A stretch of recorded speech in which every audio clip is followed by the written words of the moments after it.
everyone, this is my Module 1 Formative Assessment Technology presentation.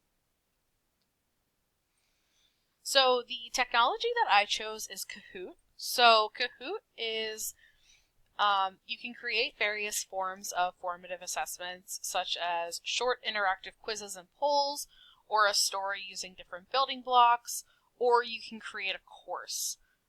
Basically how it works is you assign a code and the students can log in on their different devices. Why I like it, it gives real-time updates on students' progress. It's very interactive. You can create a Kahoot from scratch or import slides or a PDF to create one. You can also use AI assistance as well. You can have up to 4 multiple choice answers. The minimum is 2, the maximum is 4. And you can upload videos or photos. This excited me a lot because I teach preschool, so a lot of my kids definitely can't read yet and are just developing their writing skills. So this is great for them to create or to be able to answer stuff by watching a short video or looking at a picture and being able to give an answer.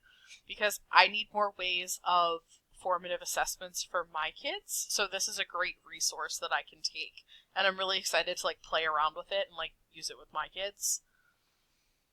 So the first is Key 3, Sound Design, Competency 3, Ensure Accuracy of Information. So this is great for ensuring that all students are understanding the information. As stated in the text, we must build the assessment of high-quality items, tasks, or exercises. Kahoot helps teachers create in-the-moment assessments. So you can gauge students' learning as it's happening. And then Competency 3.2, create items, tasks, and scoring guides that adhere to standards of quality. Kahoot can help teachers show content in a different way that makes learning more engaging.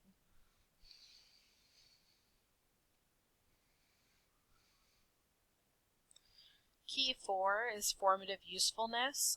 Competency 4, use formative assessment practices effectively. Students decide whether to keep learning or quit working. This is a quote that stuck out to me. If a student is not interested or engaged in the lessons or videos, they will probably just check out and not want to do the quizzes.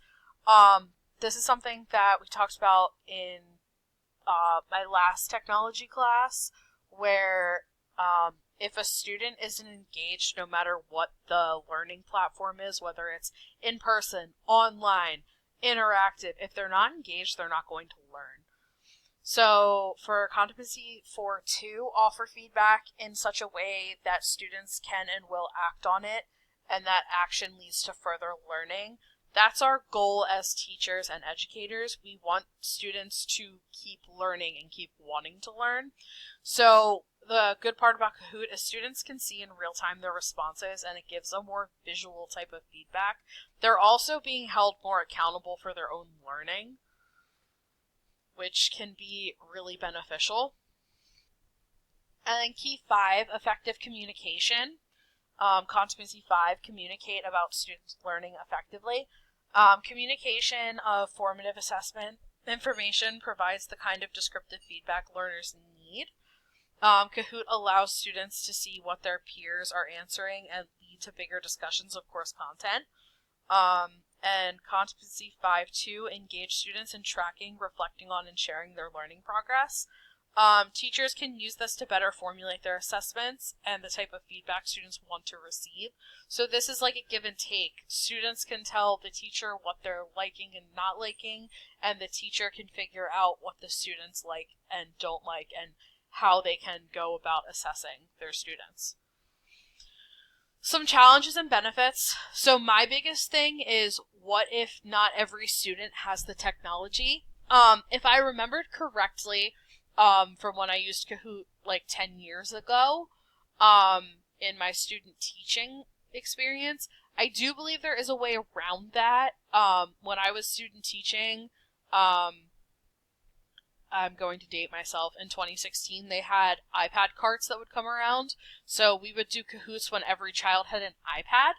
I know now most districts provide like Chromebooks or like laptops or something, but for my kiddos we wouldn't do that. So maybe I would just get a card with the shape, and they just hold up the card for the corresponding shape.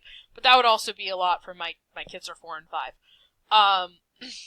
What if a student is absent, does not participate in a poll?